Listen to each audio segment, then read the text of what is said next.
Vamos abrir a palavra de Deus na carta de Paulo aos Filipenses, no capítulo 4. Carta do apóstolo Paulo aos Filipenses, no capítulo 4. Eu queria agradecer aos irmãos por todas as orações, por todo o carinho. Foram 15 dias extremos, com intensas reuniões, com intensos encontros, mas também muita gratidão. Na primeira semana de viagem, que tanto o Arthur quanto eu estávamos em Manaus, a gente estava no Supremo Concílio e foi uma bênção. Pela graça de Deus, eu vou ter tempo depois de contar para vocês. O Senhor foi servido e ouviu as nossas orações. E a partir de 2027 a gente vai poder contar com uma extensão do seminário presbiteriano aqui em Vitória, no Espírito Santo. O Senhor lutou as nossas batalhas e sem precisarmos levantar uma espada, nós saímos vencedores. O Senhor foi bendito e foi especial. Eu vou ter tempo para contar para vocês depois, a gente vai dividir isso com muito carinho. E a partir do próximo ano a gente vai poder formar nossos ministros do Evangelho aqui no nosso estado para a glória de Deus. A gente vai trabalhar muito ainda por isso, eu tenho reuniões essa semana toda e a gente vai ter que rodar a todo o estado para tentar disseminar melhor essa ideia, mas está tudo bem, trabalhando para o reino de Deus, isso é maravilhoso. E essa semana foi também muito proveitosa, eu estava em Campinas, estudando com o Mike Gorin, que eu tenho sempre falado com vocês, que tem sido o teólogo que mais tem me influenciado ao longo do ministério. A gente fez mais um módulo do doutorado e foi muito bom, foi muito especial. Tá com o Mike foi muito especial. A gente estudou sobre a autoridade da Escritura, hermenêutica e pregação. Como é que a gente pega a palavra de Deus que é suficiente, inspirada, e a gente traduz ela para o nosso tempo. Então foi um período abençoador. Mas a melhor de todas as coisas foi voltar para casa, porque dormir em hotel, eu não tenho vocação para caminhoneiro, gente. Deus abençoe, mas eu não tenho vocação para esse negócio de ficar viajando para cima e para baixo. Para mim não rola não. Nosso Pai do céu, Deus me livre. Saudade da minha mulher, das minhas filhas. E melhor estar com vocês aqui hoje. E a gente continua hoje com essa série que a gente está estudando, chamada Ponha em Ordem o Seu Mundo Interior. Nós conversamos sobre o lugar secreto e eu espero que vocês estejam tendo uma vida de oração mais profícua e profunda. Espero que vocês tenham buscado o poder de Deus no Espírito e na dinâmica do Espírito de uma maneira mais profunda, como nossos irmãos reformadores nos ensinaram. Depois nós estudamos também sobre colocar em ordem o nosso mundo interior com a vida em comunidade, com a dinâmica, porque ninguém aprende sozinho.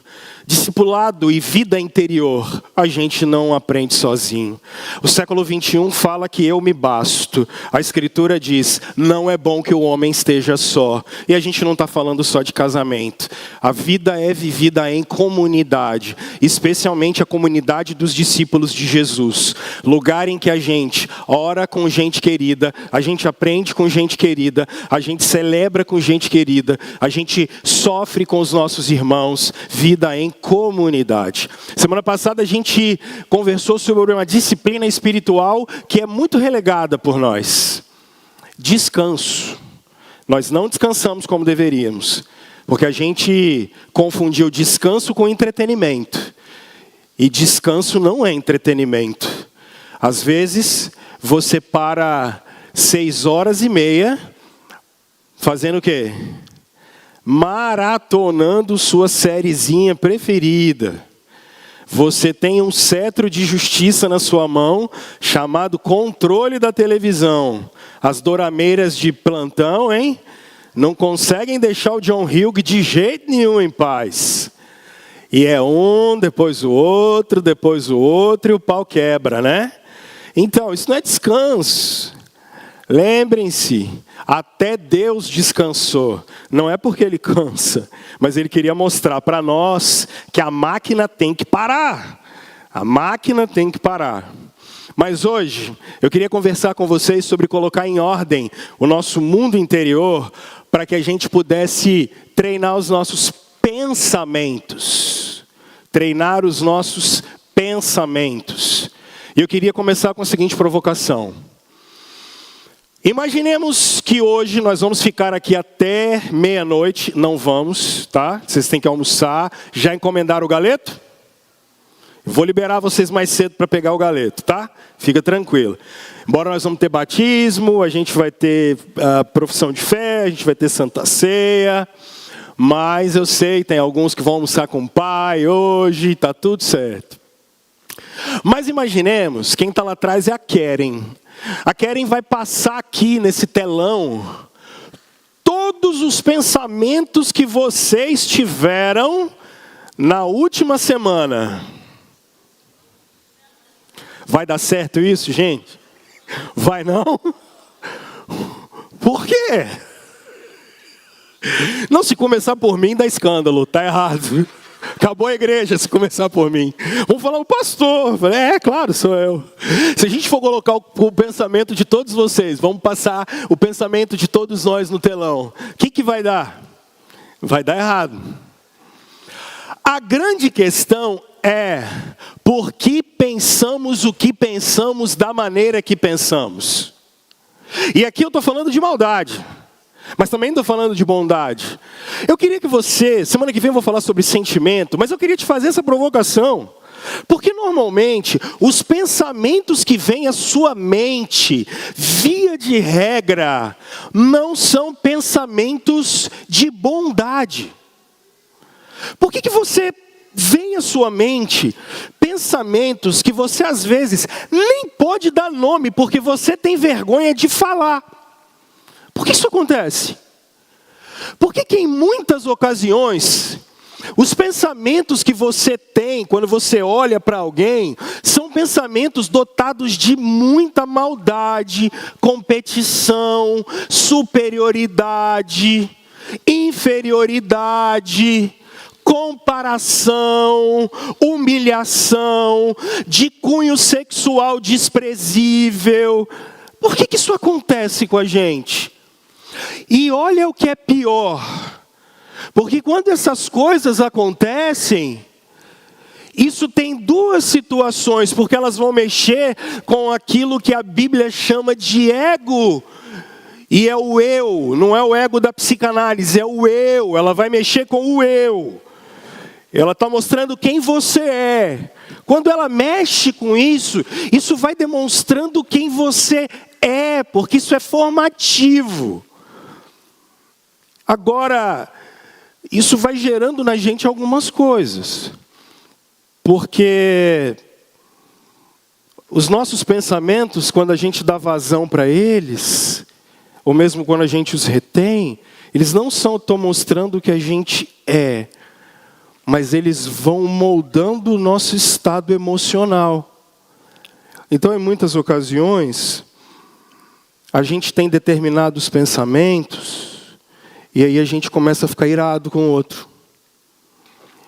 A gente tem determinados pensamentos e a gente fica frustrado com os outros. A gente tem determinados pensamentos e a gente fica frustrado com a gente mesmo. A gente fica frustrado com Deus. A gente fica irado com Deus. A gente fica irado com o outro.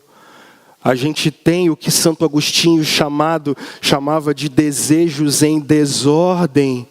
E aí esses desejos vão olhar para o nosso pensamento e a gente vai ter ganância.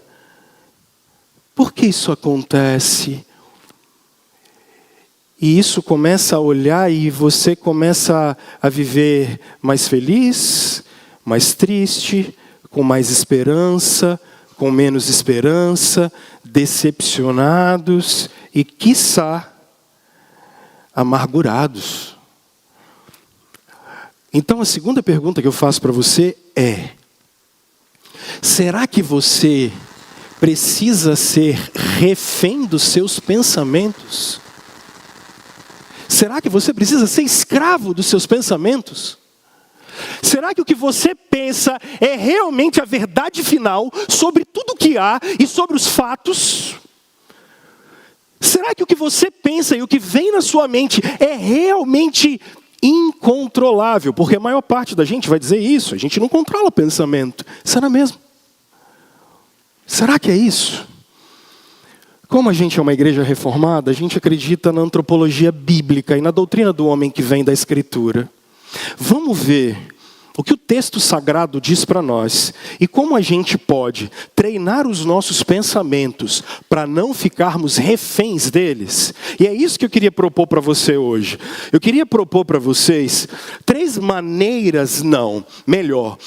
aprendizados que o texto escrito e inspirado vai dar para a gente, para que a gente possa treinar nossos pensamentos e não ficarmos reféns deles. Ok? Meu objetivo no final, daqui a alguns minutos, é que você saia daqui com as ferramentas do Espírito e da Escritura, para você sair daqui pronto para treinar sua mente, para você não ser mais refém, não ser mais escravo daquilo que brota da cabeça. Vamos lá? Então, a partir do capítulo 4 de Filipenses, no versículo 1, o apóstolo Paulo diz assim: portanto, meus irmãos, a quem amo e de quem tenho saudade, vocês que são a minha alegria e a minha coroa, permaneçam assim firmes no Senhor, ó amados. O que eu rogo a Evódia e também a Sintique é que vivam em harmonia no Senhor. Sim, e peço a você, leal companheiro de jugo, que as ajude, pois lutaram ao meu lado na causa do Evangelho, com Clemente e meus demais cooperadores. Seus nomes estão no livro da vida. Alegrem-se sempre no Senhor. Novamente direi, alegrem-se. Seja a amabilidade de vocês conhecida por todos. Perto está o Senhor. Não andeis ansiosos por coisa alguma, mas em tudo, pela oração e súplicas e com ações de graça, apresentem seus pedidos a Deus. E a paz de Deus, que excede todo entendimento, guardará o coração e a mente de vocês em Cristo Jesus. Vamos ler comigo? Finalmente, irmãos, pensem em tudo o que for verdadeiro, tudo o que for digno de respeito, tudo o que for justo, tudo o que for puro, tudo o que for amável, tudo o que for de boa fama, em tudo que houver alguma virtude ou algo de louvor. Verso 9. Ponham em prática tudo o que vocês aprenderam, receberam, ouviram e viram em mim. E o Deus da paz estará. Santo Deus, diante da palavra do Senhor, nós só pedimos a iluminação do seu Espírito, porque sem Ele é impossível compreender aquilo que é do Senhor. Nós somos carnais, nós somos humanos, falidos, embora regenerados, a queda ainda tem efeito sobre nós. E nos ajuda, Senhor, nós só queremos viver com o mundo interior em paz, para que a gente possa ter a mente em paz e o coração em paz, para a gente poder te servir, te amar e viver como discípulos do Senhor, em nome de Cristo Jesus. Amém. Amém. Meus irmãos, o apóstolo Paulo está escrevendo esse texto. Você está com a Bíblia aberta aí? Tá. Vai comigo no capítulo 1, o verso 12, 13 e 14, estão explicando o contexto dessa carta. Observem comigo o capítulo 1, a partir do verso 2. Nosso irmão apóstolo Paulo diz o seguinte: quero que saibam, irmãos, que aquilo que me aconteceu tem, ao contrário, servido para o progresso do Evangelho. Como resultado, tornou-se evidente a toda a guarda do palácio e a todos os demais que estou na prisão por causa de Cristo. E os irmãos, em sua maioria motivados no Senhor pela minha prisão, estão anunciando a palavra com maior determinação e destemor. Qual é o contexto de Filipos e do texto que nós lemos? Paulo, apóstolo de Jesus, está preso. Mas o que é mais engraçado, Paulo está preso, mas qual é o tema da carta aos Filipenses? Filipos é uma cidade romana na Macedônia, em que tanto o culto romano quanto os exércitos romanos mantêm uma mão de ferro em cima daquelas pessoas. Paulo está preso e os cristãos de Filipos estão entristecidos. Por quê? Porque o nosso maior representante está preso. Logo, o que pode acontecer com a gente? Então, automaticamente, essa carta é escrita num contexto de medo, mas, acima de tudo, desesperança. Porque uma vez que o Paulo está preso, eles começam a se perguntar: o que pode acontecer com a gente? Os romanos também vão nos prender uma vez que prenderam Paulo. Uma vez que nós professamos a mesma fé, isso também vai acontecer com a gente. Então vocês vão observar, dever de casa dessa semana, que é ler a carta aos Filipenses, que Paulo repete mais de uma dezena de vezes a palavra alegria. O que o apóstolo de Jesus está ensinando para a gente nessa escritura, e por trás do apóstolo que o Espírito Santo queria ensinar para nós, é que a nossa alegria não depende do nosso estado de espírito. Vocês no século 21 acordaram assim: hoje eu acordei de mau humor. Hoje eu acordei com vontade de morrer. Hoje eu não quero ver ninguém. E aí, na semana seguinte, você, por alguma razão, está feliz. E aí você fala: bom dia, sol. Bom dia, lua. Não é assim? E aí a gente diz: eu estou feliz, eu estou triste. Recebeu um aumento, aí você está feliz. Mandaram você embora, aí você está triste. Eu fico triste, eu fico alegre. Sexta-feira, 6 horas da tarde, happy hour. Segunda-feira, 6 da manhã. Meu pai, mais uma semana. O apóstolo Paulo está dizendo para você assim: independente da condição que você está, a vida de um cristão é uma vida de alegria. Aí você diz: mas, ô Rômulo, como assim? Porque a alegria não depende do nosso estado, se eu estou doente ou não estou. Eu não estou dizendo que você não vá viver os momentos da sua vida, você vai viver.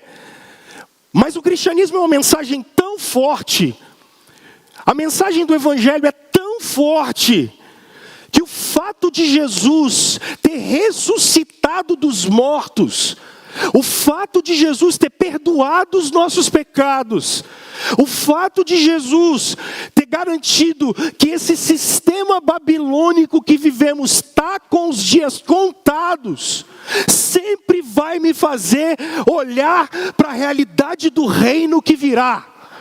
Santo Agostinho dizia isso para a gente em Cidade de Deus: eu olho para o mundo e digo, não há esperança. Mas quando eu olho para o reino de Jesus, eu vivo alegre numa ardente esperança que o Filho de Deus vai rasgar os céus e virá ao nosso encontro. É isso que Filipos está dizendo para vocês. Paulo está dizendo: não fiquem com medo, não fiquem desesperados, se alegrem.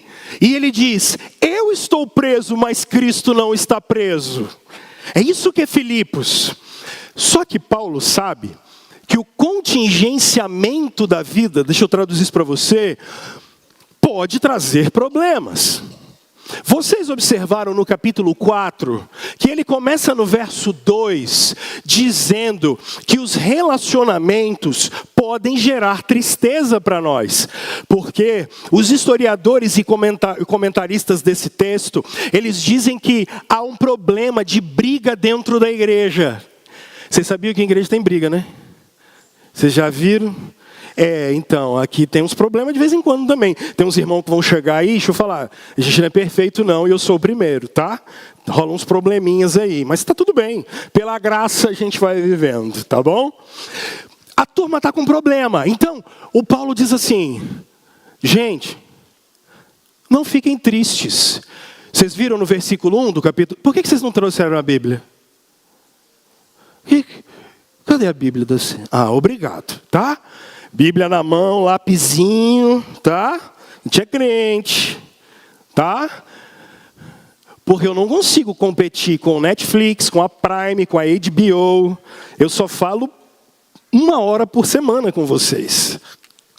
Então vocês assistem 25 horas de série por semana contra 1 hora que eu prego, então eu estou perdendo. E o pior, eu não sei quanto tempo que você tem com a Bíblia na mão. Paulo começa no versículo 1 dizendo para eles se alegrarem. Porque ele sabe que os relacionamentos podem gerar tristeza na gente. Por isso ele diz: eu rogo a Sintique e a Evódia que elas pensem da mesma maneira. Porque Paulo sabe que os relacionamentos podem gerar crises. E essas crises geram desgastes. Você tem desgaste com a mulher, você tem desgaste com o marido, você tem desgaste com o irmão, com a irmã, com o filho.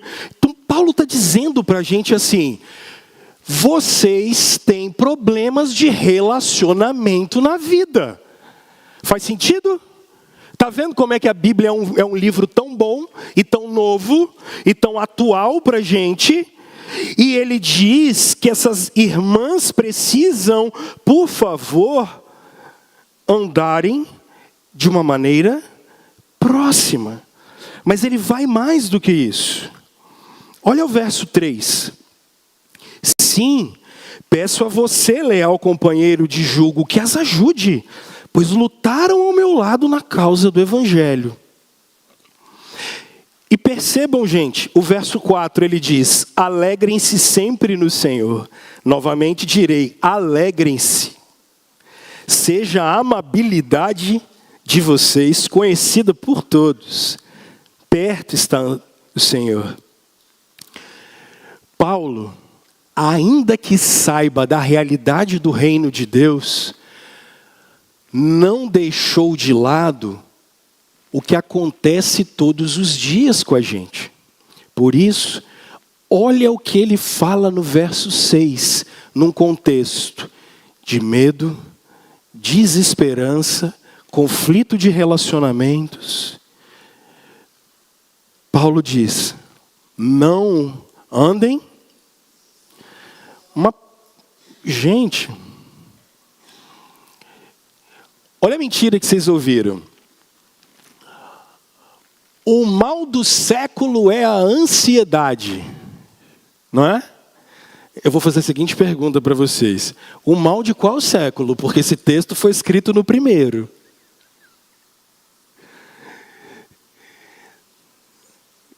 Esse texto tem 2000 anos, gente. Os irmãos do primeiro século já eram ansiosos. Nós somos ansiosos.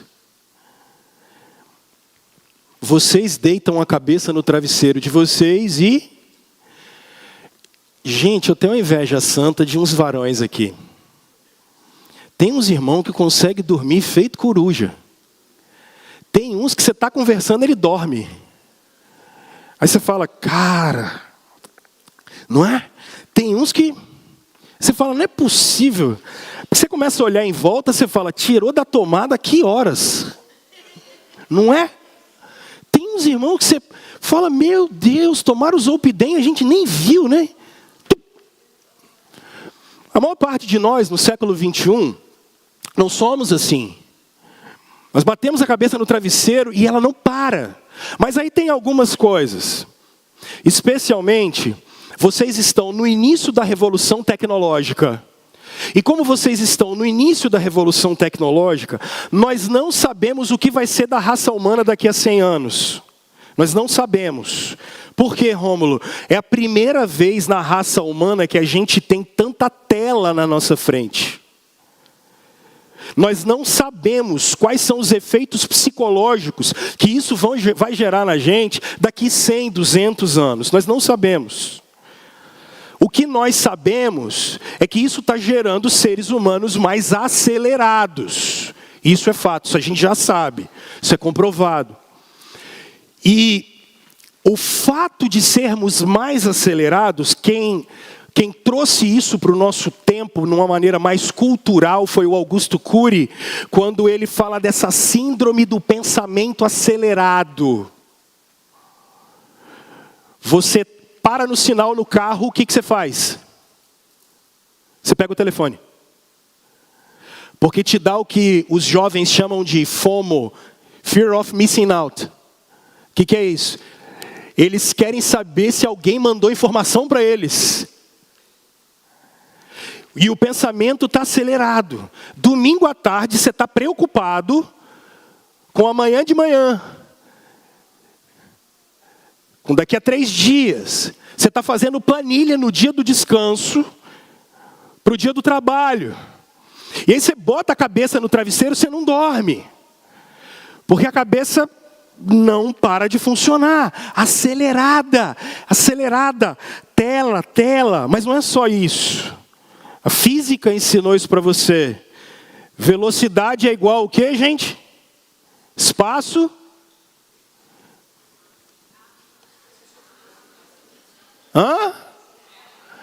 Espaço sobre? Obrigado. Se você aumenta a velocidade, mas você não mexe no espaço,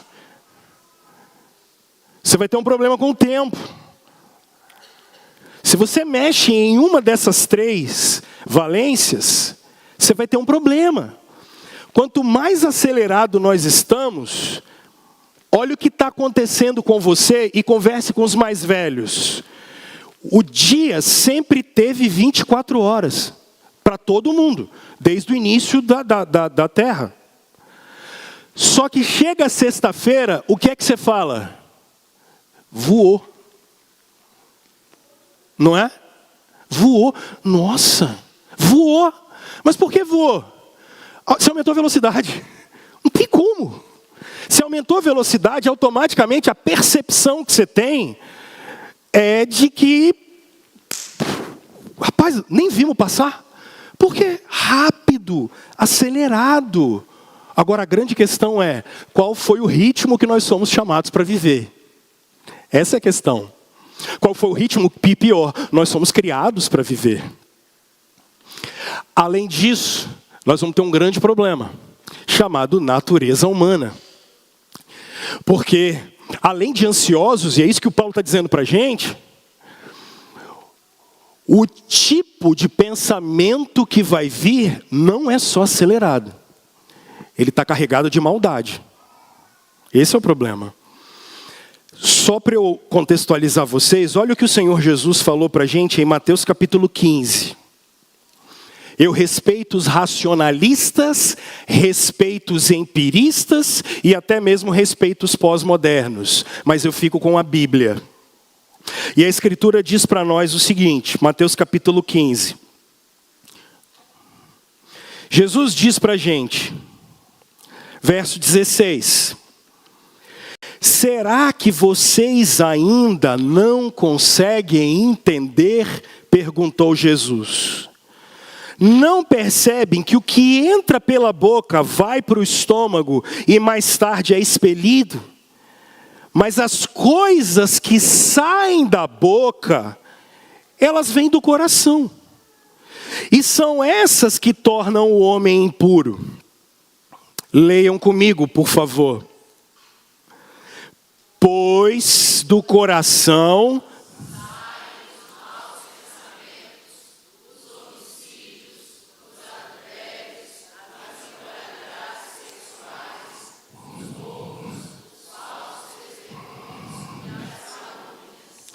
essas coisas tornam o homem impuro.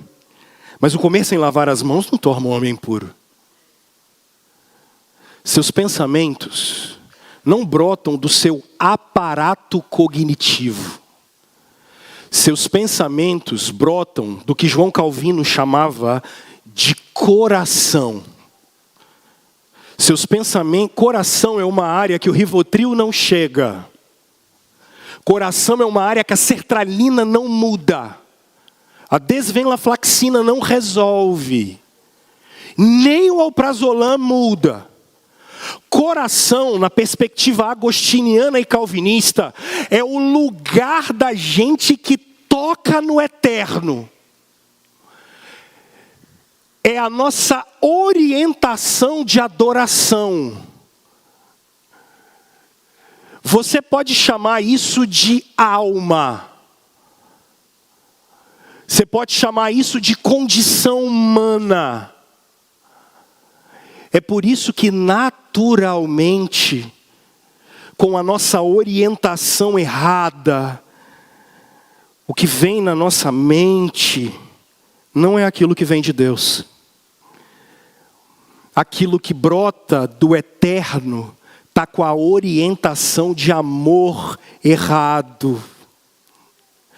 Porque isso não é só existente de quando a gente vem da eternidade. Isso tem a ver com outras duas coisas. Muito da nossa personalidade, e alguns de nós são mais irados, alguns de nós são mais sensíveis, alguns de nós são mais fleumáticos, mas isso também vem do lugar que a gente vai crescer, ser educado, com aquilo que a gente tem contato. Porque, por favor, anote isso. Tudo que está em volta de você é formacional. Você sempre está sendo formado.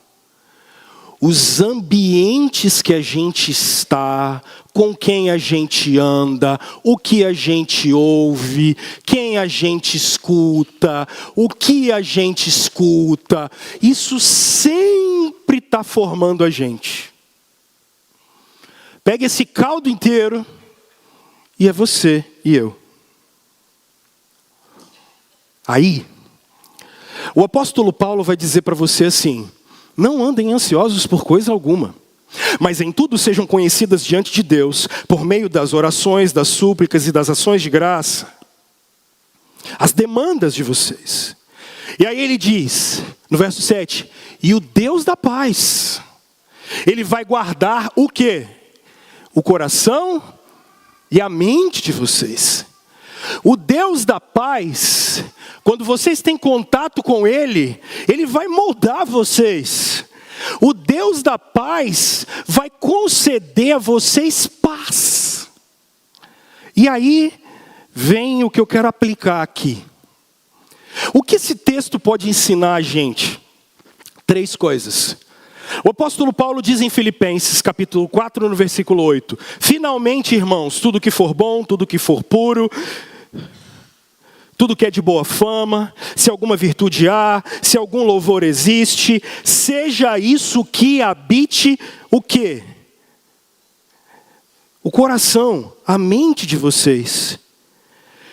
Porque a primeira lição que a gente tem desse texto e aprendizado para a gente treinar a nossa mente é o seguinte: treinar os nossos pensamentos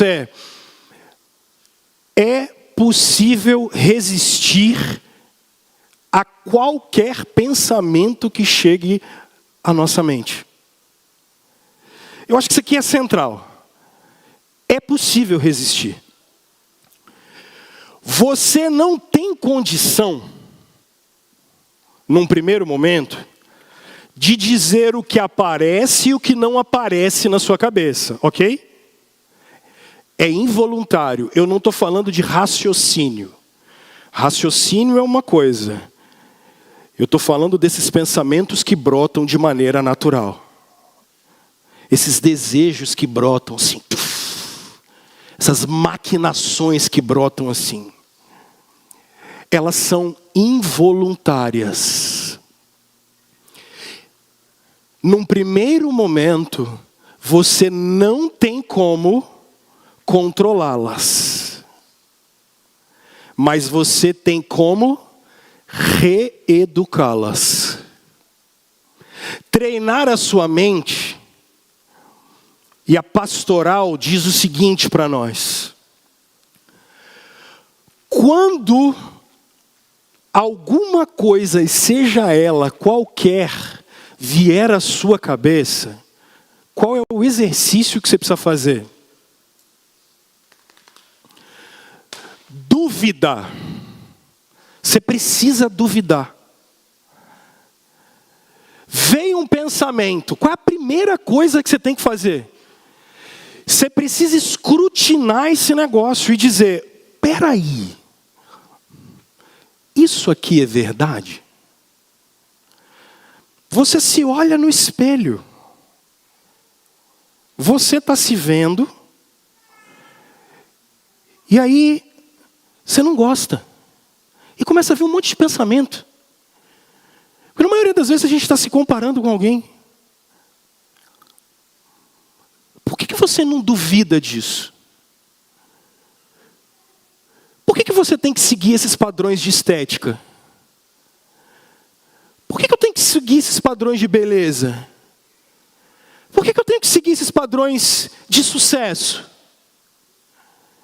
Por que eu estou me vendo e eu estou me comparando? O pior, eu vou tratar disso semana que vem. Por que eu estou sentindo que esse negócio está me entristecendo desse jeito? Por que eu estou deixando isso me gerar tamanha ansiedade?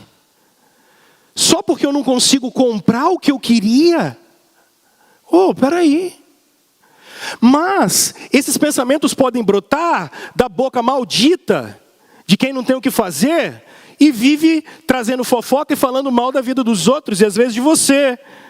E a pior coisa que tem é quando algum filho do inferno fica trazendo fofoca na cabeça da gente, gente que não tem o que fazer, fica falando da vida dos outros. Aí vem trazer fofoca do inferno na vida da gente, e aí enche a cabeça da gente com um monte de coisa demoníaca. Que fofoqueiro é enviado do diabo. Anote isso aí também. Fofoqueiro é enviado do diabo. Boca de Satanás. Boca do cão. E aí enche a cabeça da gente de mentira. Falando mal dos outros. Falando mal das pessoas. Isso começa a gerar ira no coração da gente. Duvida de cada pensamento que você tem. Duvida. Mas Rômulo, qual vai ser o critério para esses pensamentos? Aí vem o segundo aprendizado. Aí é sensacional. Verso 9. Paulo usa 3 auristos aqui. Auristo é um modo verbal no grego, que é uma ação única que foi feita no passado. Olha o verso 9, leiam comigo, por favor. Coloca aqui na tela o verso 9. Paulo usa 3 desses verbos.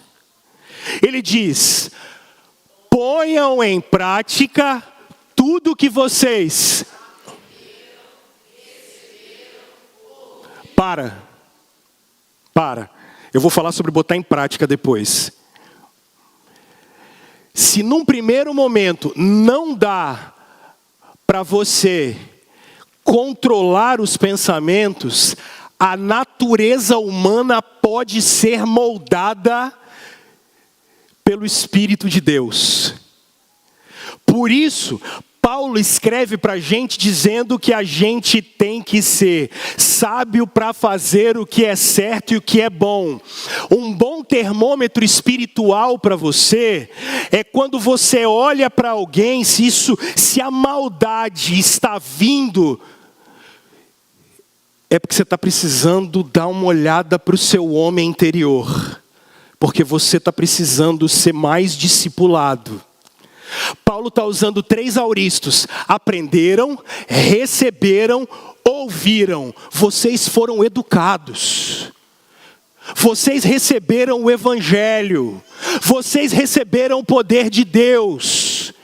Quanto mais perto de Jesus a gente ficar, quanto mais da palavra de Deus a gente receber, quanto mais os nossos joelhos, quando ele disse no verso 6 e 7, se dobrarem no Senhor, mais puro vai ser o seu coração. Então isso é um termômetro para você. Se você é um boca aberta, boca de sacola, que fala da vida dos outros, se você é um invejoso, se você é e tem problema com dinheiro, e se você não é hospitaleiro, Se você é alguém com coração duro, que tem dificuldade de perdoar, se você é um cara irado, se você não consegue ver um rabo de saia que já fica maluco, você pode se educar. Se você está com problema nesse celular seu e sacode, cai pornografia, e você não consegue não ver isso, se você é tão carente que não consegue valorizar teu corpo e entrega ele para qualquer cama, o Evangelho está dizendo para a gente assim: não, não. Vocês aprenderam, vocês receberam, vocês ouviram, vocês foram discipulados. Nós vamos ser formados. Você vai... Aqui, olha o que a gente aprendeu na escola bíblica. O que Paulo está propondo para a gente é um imaginário novo.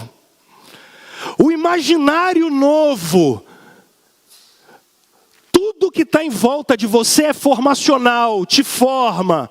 Por isso você tem que olhar o que você ouve, aonde você anda, com quem você anda, o que você escuta, de quem você fala, quem te aconselha, porque tudo isso é formacional.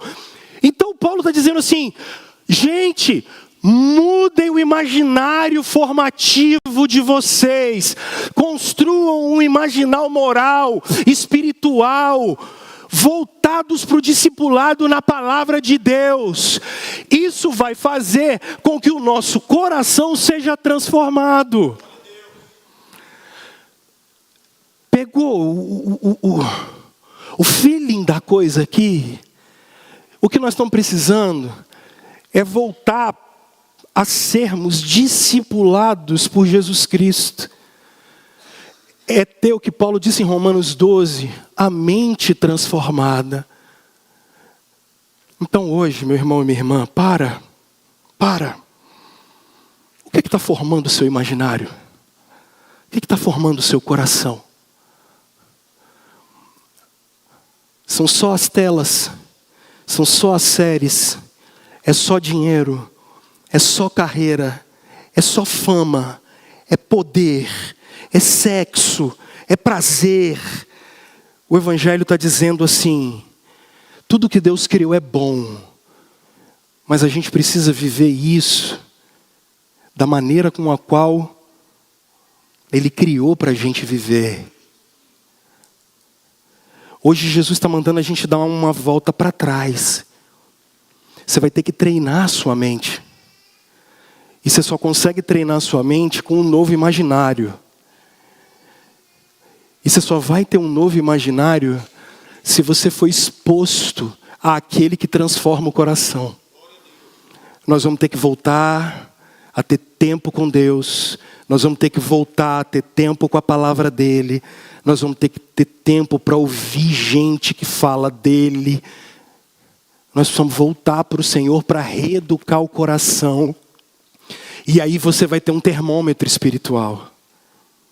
Quando você olhar para um homem bonito, não vai vir um desejo sexual errado. Você vai olhar e falar meio assim: cara, Deus é bom e fez beleza. Deus fez gente bonita. Deus fez gente bonita. Você vai olhar uma mulher bonita e não vai ver um pedaço de carne que você estava doido para usar. Você vai olhar e falar: nossa, como é bonito. Deus fez beleza, isso é inocência. A gente vai olhar para o que Deus deu para a gente financeiramente e a gente vai ter alegria. E a gente vai ter alegria com a família da gente, com a esposa da gente, com a casa da gente. E a gente vai ficar feliz, porque o Senhor tem cuidado de nós. Meu irmão, não aceita isso. Põe em ordem o seu mundo interior. Põe em ordem seus pensamentos. Briga com esse negócio. Duvida desse negócio. E eu termino. Paulo começa dizendo no verso 9. Coloquem em prática. Prática. Gente, ouvir isso aqui não vai resolver. Ouvir não vai resolver. Nada. Não vai resolver. Ouvir não vai resolver. Você precisa sair daqui resoluto. Eu tenho conversado com vocês. Tem sido um prazer ser pastor de vocês ao longo desses anos. Eu desconheço uma comunidade tão boa de trabalhar como essa. Que igreja linda. O que Deus faz nesse lugar é coisa maravilhosa. Mas a gente tem um objetivo como discípulo de Jesus aqui. A gente quer que todos que passam por aqui, que eles tenham uma experiência genuína com Jesus. A gente não brinca de ser igreja. A gente não brinca com esse negócio de religião. A gente não brinca com esse negócio de adoração. Porque Jesus chamou a gente para amadurecer no reino dele. Jesus chamou a gente para crescer no reino dele. Meu irmão, o evangelho hoje veio desafiar a gente. Desafiar. Coloque em prática.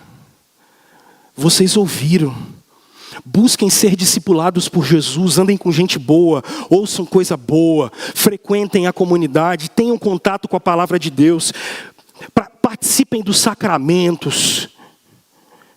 Mas, irmãos, a gente tem que sair daqui com o compromisso de botar esse negócio em prática. Eu vou amadurecer, eu vou crescer, eu vou ser um homem de Deus, eu vou ser uma mulher de Deus, eu vou ser um homem cheio do Espírito Santo. Eu vou orar pela minha casa, eu vou orar pela minha mulher, eu vou orar pela minha vida.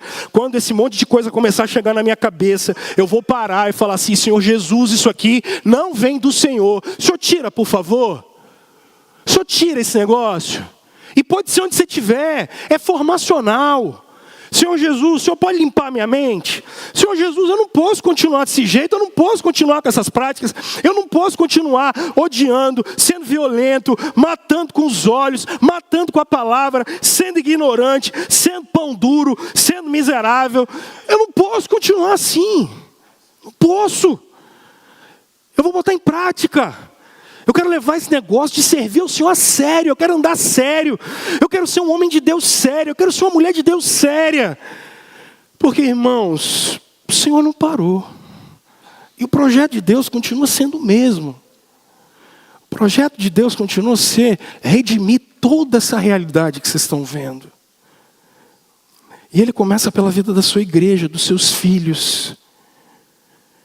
Talvez você vai ter que ter menos tempo de tela. Talvez você vai ter que ter mais tempo de qualidade com pessoas que estão na sua casa. Talvez você vai ter que dar um freio no trabalho. Talvez você vai ter que trabalhar mais. Você vai ter que olhar e colocar em ordem o que vem na sua cabeça.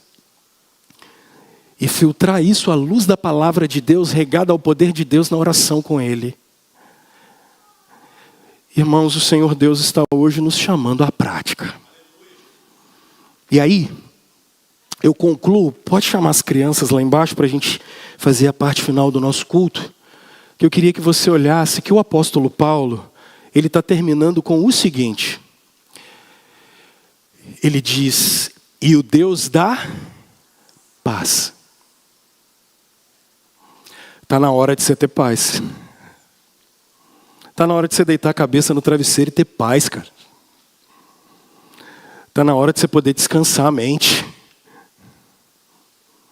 E dá para descansar a mente. Ele prometeu que o Deus da paz faria a gente ter paz. Vamos nos submeter ao Senhor Jesus. Vamos nos submeter às disciplinas espirituais. Para a gente poder ter paz, gente. Deus prometeu paz.